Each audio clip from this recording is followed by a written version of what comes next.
नमस्कार मित्रांनो, आज आम्ही आमच्या मेगी या कावी बाम नदीवर मासेमारीसाठी आलो होतो। तुम्हाला दाखवतो आमची नदी कशी आहे। हा आमचा बंधू सम्राट।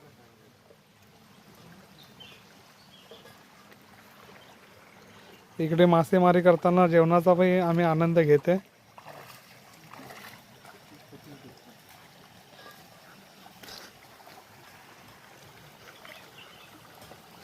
हे जे पेटीमध्ये मासे आहेत ते आता आम्ही शिजवणार आहे आणि बाकी हे घरी घेऊन जाणार आहेत। अजून मासे पकडायचे आहेत आम्हाला।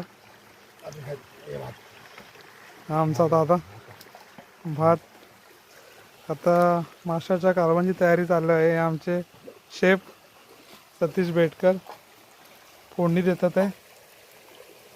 आमचे मासेमारी एक्सपर्ट नंबर 1, मासेमारी एक्सपर्ट नंबर 2 प्रताप बेटकर लपतात आहे। वाम दाखव दादा, वाम एवढी मोठी वाम, वाम जबरदस्त। अजून वाम आहे भरपूर।